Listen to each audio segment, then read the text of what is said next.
ప్రభుత్వం సోషల్ మీడియాపై నిషేధం విధించడం యువతలో పెద్ద దుమారమే రేపింది.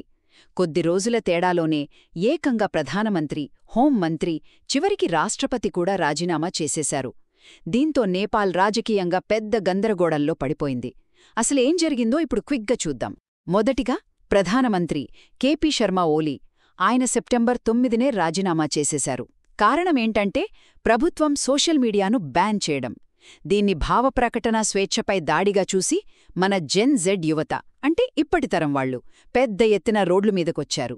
కాని పాపం ఈ నిరసనల్లో గొడవలు జరిగి సెక్యూరిటీ ఫోర్సెస్తో క్లాషెస్ అయ్యి కనీసం 19 మంది చనిపోయారట. ఓలీగారేమో పరిస్థితిని సెట్ చేయడానికే రిజైన్ చేశా అన్నారు. కాని అసలు విషయం ఆయన లీడర్షిప్పై జనాల్లో ఉన్న అసంతృప్తి బయటపడింది కదా. ఇక రెండవది హోంమంత్రి రమేష్ లేఖక్.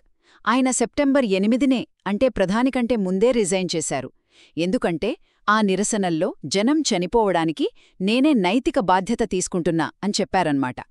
ప్రభుత్వం ప్రొటెస్ట్లను అణిచేసిన తీరుపై జనాలు చాలా కోపంగా ఉన్నారు మరి. ఇక చివరగా రాష్ట్రపతి రామ్చంద్ర పౌడెల్. ఆయన కూడా సెప్టెంబర్ 9నే తప్పుకున్నారు. చూడండి, నేపాల్లో ప్రెసిడెంట్ పోస్ట్ అంటే పెద్దగా పవర్స్ ఉండవు, జస్టు సెరిమోనియల్ రోల్ అన్మాట. అయినా సరే ఆయన కూడా రాజీనామా చేశారంటే పరిస్థితి ఎంత సీరియస్గా ఉందో అర్థం చేసుకోవచ్చు. అంటే టాప్ ఆఫీస్ కూడా ఈ సంక్షోభం దెబ్బకు కదిలిపోయిందన్నమాట. ప్రస్తుతానికి వైస్ ప్రెసిడెంట్ రామ్ సహాయ్ యాదవ్, ఆయనే టెంపరరీ ప్రెసిడెంట్గా బాధ్యతలు తీసుకున్నారు. సో కీలక నేతలంతా ఇలా ఒకరి తర్వాత ఒకరు రాజీనామా చేయడంతో young generation digital rights power ముందు ప్రభుత్వం నిలబడలేకపోయిందని క్లియర్గా తెలిసిపోయింది.